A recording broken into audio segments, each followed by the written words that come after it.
నమస్తే welcome to Disha TV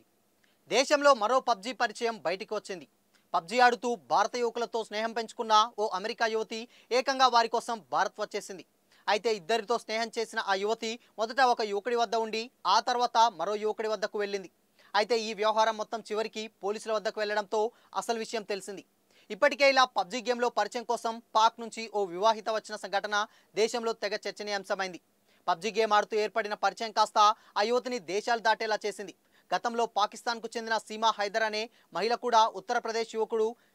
Sachin Meena కోసం భర్తను వదిలేసి పిల్లలతో కలిసి భారత్కు వచ్చిన సంగతి తెలిసిందే ఇప్పుడు అచ్చం ఇలాంటి సంఘటనే మరొకటి చోటు చేసుకుంది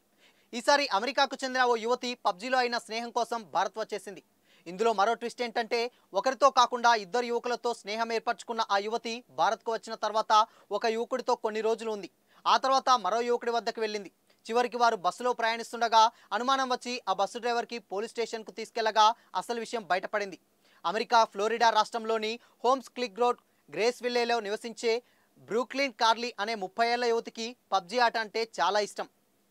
చాలా రోజులు పబ్జీ గేమ్ ఆడుతుండగా అందులో ఆమెకు చండీగఢ్కు చెందిన యువి వాంగో అనే యువకుడితో మొదట పరిచయం ఏర్పడింది కొన్ని రోజుల పాటు పబ్జీ ఆడిన వారిద్దరూ తర్వాత ఫోన్ నంబర్లు తీసుకొని మాట్లాడుకోవడం చాట్ చేసుకోవడం ప్రారంభించారు దీంతో కొన్ని రోజులకు యువి వాంగోను కలిసేందుకు బ్రూక్లిన్ కార్లీ ఏకంగా అమెరికా నుంచి టూరిస్ట్ వీసాపై భారత్కు వచ్చేసింది అనంతరం 3 నెలల పాటు చండీగఢ్లోని యువి వాంగో ఫ్లాట్లో వారిద్దరూ కలిసి నివసించారు అయితే అమెరికాలో ఉన్నప్పుడే యువి వాంగోతో పాటు ఉత్తరప్రదేశ్ వారిదార్లోని ఇటావాకు చెందిన మరో యువకుడితో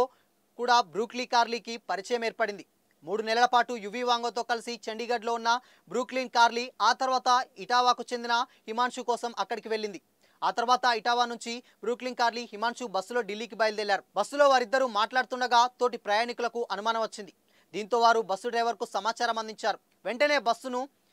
షికోహాబాద్ పోలీస్ స్టేషన్ వద్దకు తీసుకెళ్లి డ్రైవర్ ఆపేశాడు పోలీసులకు విషయం చెప్పగా వారు బ్రూక్లిన్ కార్లీని హిమాన్షులను విచారణ జరపగా అసలు విషయం బయటికి వచ్చింది పబ్జీ కోసమే ఆ యువతి భారత్కు వచ్చిందని ఇద్దరు యువకులతో కలిసి ఉందని పోలీసులు గుర్తించారు ఆమె టూరిస్ట్ వీసాపై భారత్ చేరుకుందని గుర్తించారు విచారణ తర్వాత బ్రూక్లిన్ కార్లీని ఢిల్లీ మహిళా పోలీస్ స్టేషన్కు తరలించారు ఆ యువతికి హిందీ రాదని యువకుడికి ఇంగ్లీష్ రాదని షికోబాద్ పోలీసులు తెలిపారు వారిద్దరూ గూగుల్ ట్రాన్స్లేటర్ ద్వారా ఒకరితో ఒకరు మాట్లాడుకునేవారని మీడియాకు తెలియజేసి పూర్తి వివరాలు ఇంకా తెలియజేస్తామని చెప్పుకొచ్చారు